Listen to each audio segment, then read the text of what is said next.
Welcome back to my show. Welcome back. How are you doing? Very good, thanks. Been working on my quarantine beard. I can see. Glorious beard. Yeah, it's really coming on well. I'm proud of it. Good. Mine has been getting shorter with time. It's character in the presence of mine, you see. Yeah, it's just yours is so glorious. Mine was like, oh, I can't compete with that. Let me just go all the way off. Old school runs it. What I was thinking was that this week we would actually start to go into what you developed. Okay, sounds good. It's only taken a couple of weeks. No, but we needed to build the whole backstory. People need to understand everything that you went through to be able to build this. The reason why it's so good is because of the experiences that I've had. Exactly. So first of all, let's quickly go over, why did you decide to build this? Okay, so then we'll go into what it is. As a quick recap, everything that we've built in this project is, as I just mentioned before, it's born through my bad experiences and also some of my good experiences of working as an introducing agent within the industry. And that's not just the financial industry, but it's principally the financial markets. But there's also some other scope for what we've been doing in other areas and in other markets. So to recap, working as a financial intermediary, you're in the middle between the customer and the client, and you're meant to be responsible for all the communication, all the negotiations, and so on and so forth. And what tends to happen is that along the lines, communication breaks down through those parties, and that results in loss of earnings and wasted time. So doing those, going through the steps, as it were, to complete business on a regular basis and seeing business fall down and being left on the table, mainly due to basic communication errors and things of that nature, it warranted me to tighten up the ship and get things working, begin to automate so that wouldn't happen. And that's really where Plug and Play has really come into fruition, because it was just, you were about to play. Yeah, I was, but I didn't want to say play too many times. I'm still in love with being a financial intermediary. I'm still in love with that idea, that philosophy. That's how I've done all my business. So I didn't want to just kiss it all away. But at the same time, I didn't want to go back to what I was doing before and just slamming my head against the door, hoping that some guy somewhere is going to pay me. Life doesn't work like that. So I had to take everything under control and dissect everything down to the on a granular level, and then start working out what works, what doesn't work. And that's not as easy as it sounds, because what works, let's say 50% of the time, that's not good enough. We have to make sure that it's working consistently, and then that way it can produce results. Just like in trading, nobody's going to get 100% hit rate on all their trades, right?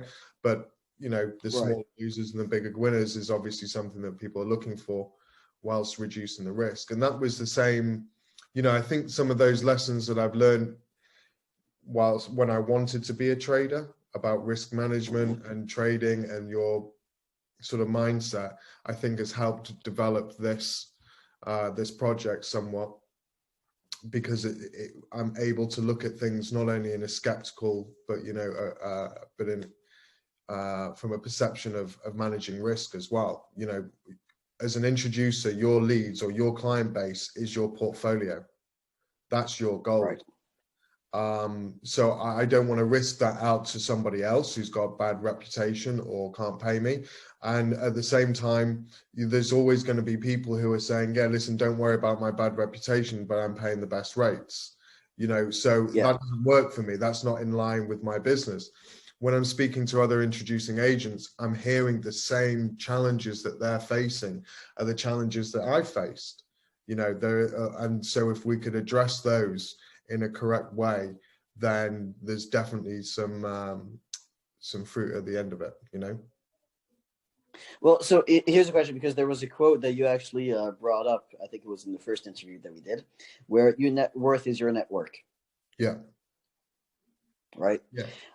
Is the idea, and what I understood from it was pretty much to let IBs or IAs, however you want to call it, focus on building their network, and just let the marketing and the sales all be automated as much as possible in the background in ways that you've developed. It was like, what am I missing in the story? Because why would someone need you to do that?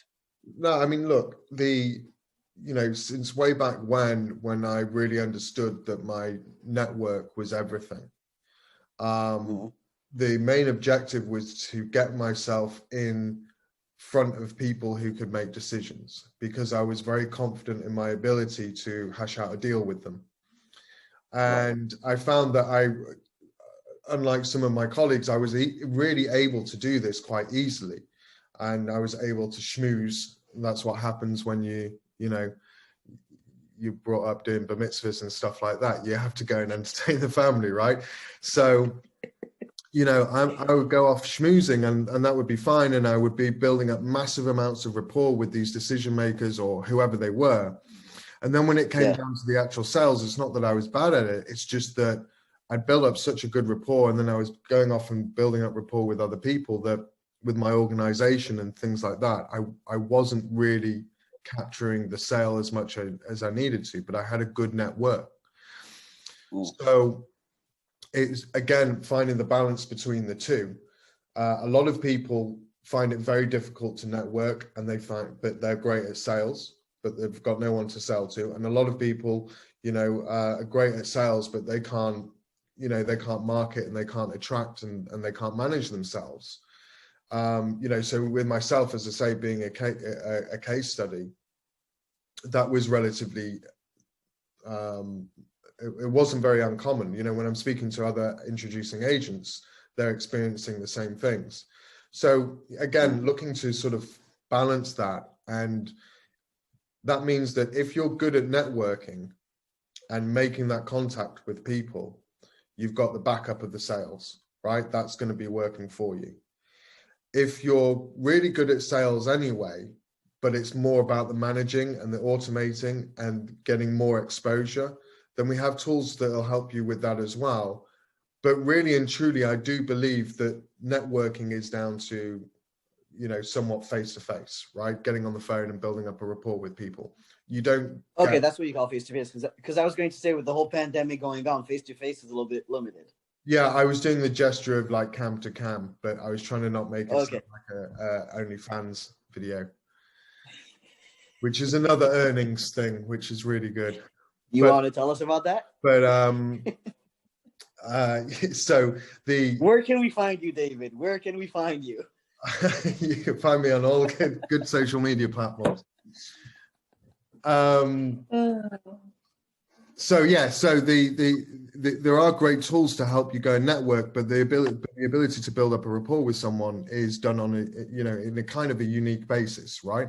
We're bombarded with information and messages, social media and whatnot, sales pitches all day long.